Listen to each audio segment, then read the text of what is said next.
We gathered information in many ways. We collected, we did oral assessments with the students, and we collaborated with student observations. We also created a joint rubric that we use for both of our writing,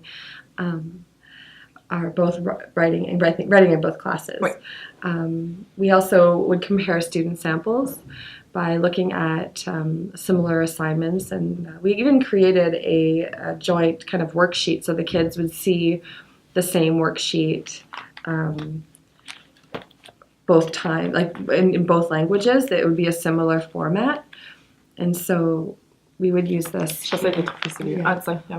So we'd use the same format, so it would help us kind of compare visually how the kids are doing and how they're taking in the information. This is a way I've started observing the students in ELA.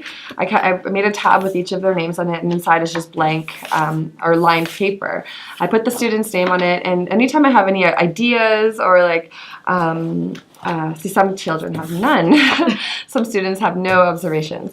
But anytime I notice anything specific about them or their writing or something I need to remember, then I'll just jot it down. I just begun this a couple weeks ago. I haven't even got into it too deep, but I'm just wondering how you've been developing your observations. Okay, mine has actually changed quite a bit throughout the year because like you, this was my first time having to do it, and I had something on cue cards at first on a ring binder, but I found that really difficult because I had to keep flipping around to try and find the right student, and I found that was a big waste of time, and I just ended up not doing it, so I needed to create something else. So mine's actually really similar to yours.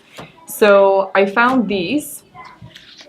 So you can see that they're kind of like your tabs, they're your dividers, and I laminated them, that way I can use them time and time again, because this part was a little long, but now I can use them every year.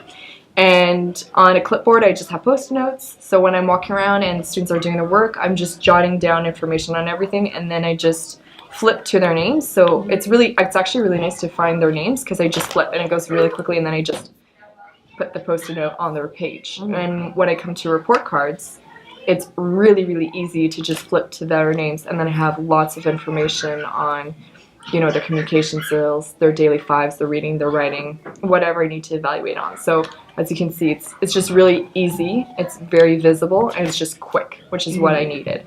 Another thing that I actually started using, so when we do daily fives, I have 5 different groups, and each group has their own little folder, I guess you could call it.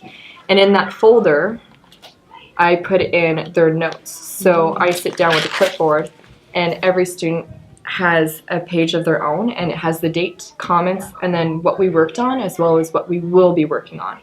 That way I know where their struggles are, I know what they're doing really well in, even if it's behavioral.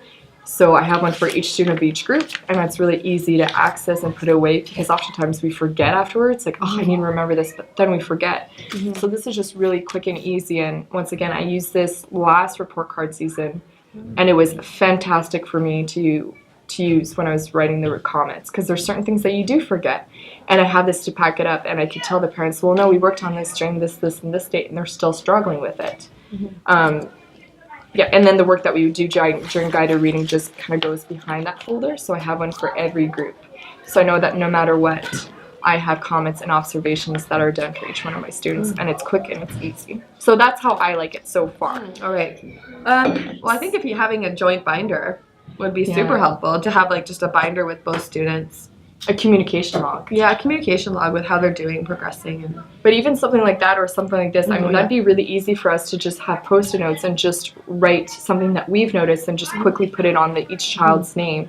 And then just to communicate between ourselves when we don't have time to communicate with each other. And it gives us so much information if we're noticing it in both classes, or if we're noticing differences in each class. It'd give us so much information knowing those kind of things. Exactly. Yeah, it would make our lives a little easier as well to just see what's going on. And it'd be one binder.